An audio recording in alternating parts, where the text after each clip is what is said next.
Hello viewers, आज का हमारा स्टोरी का टॉपिक है story of poor husband wife.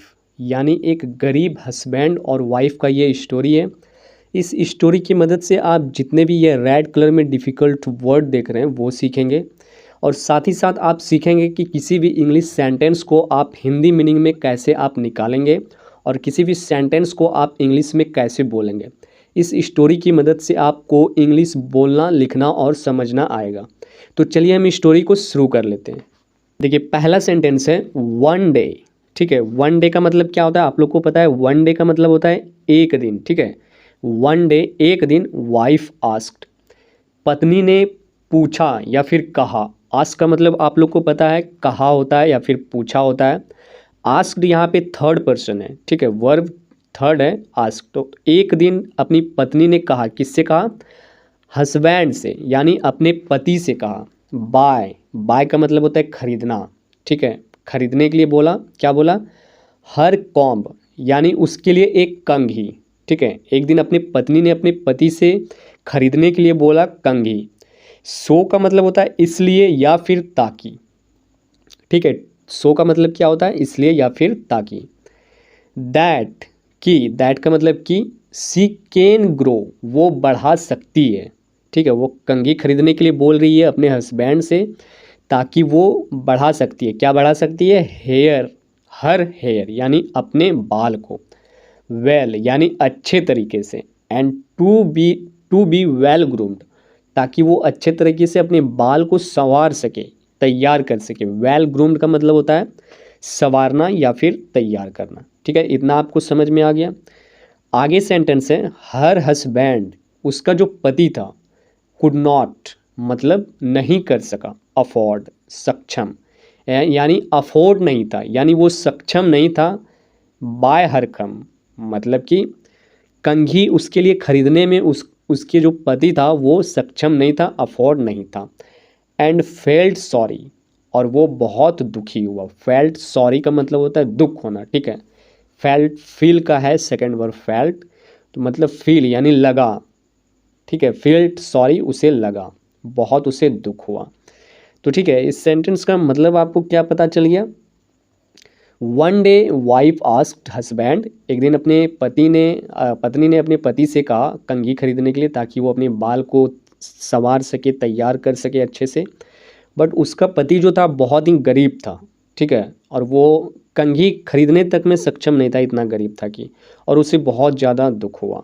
क्योंकि ये स्टोरी ही है पुअर हस्बैंड वाइफ का, बहुत ही इंटरेस्टिंग स्टोरी है। फिर देखिए आगे स्टोरी में क्या क्या होता है। फिर आगे है ही रिफ्यूज्ड, उसने इनकार कर दिया। उसका जो पति था कंघी खरीदने से इनकार कर दिया। रिफ्यूज्ड, इनकार किया। हर, उसे इनकार कर दिया। एंड एक्सप्लेन्ड, और उसे समझाया। ठीक है, एंड एक्सप्लेन का मतलब होता है समझाया। दैट, कि he did not even have enough money, कि उसके पास इतने पर्याप्त मनी नहीं है। To fix strap of his watch, अपने वॉच का पट्टा ठीक कराने के लिए भी उनके पास पर्याप्त मनी नहीं है, ऐसा उसने बोला। और इनकार कर दिया कंघी खरीदने के लिए। आफ्टर नोइंग दिस, ठीक है, यह जानने के बाद।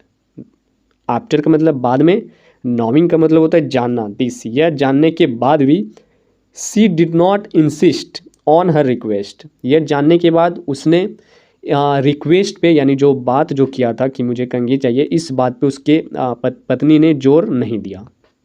आगे है नेक्स्ट डे, अगले दिन। अगले दिन क्या हुआ? एज हस्बैंड, उसका पति जो था वॉज गोइंग फॉर वर्क, मतलब अपने काम पर जा रहा था।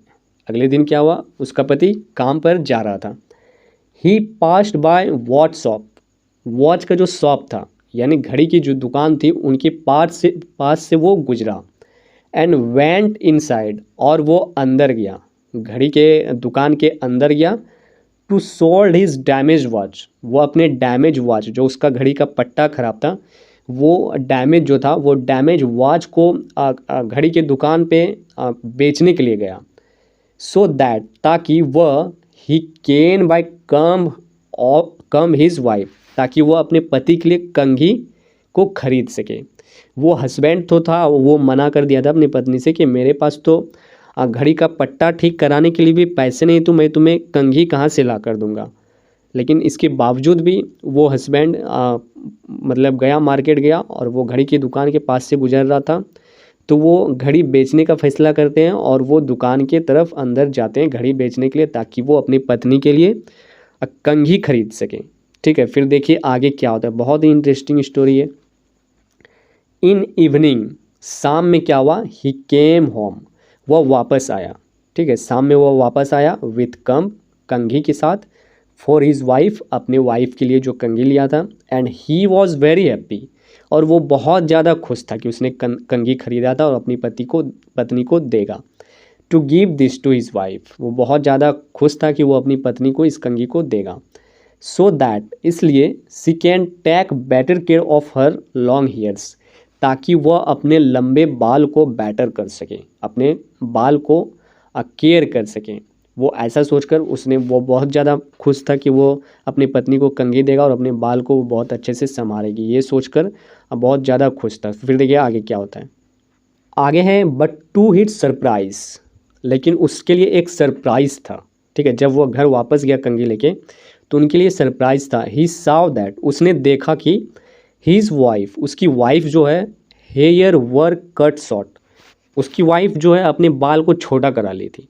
वो कंघी लेके गया ताकि अपने पत्नी का बाल को संवारेगा, बट उसने वहाँ पे जाके देखा कि उसका बाल बहुत छोटा हो गया, उसने बाल को कटा लिया था।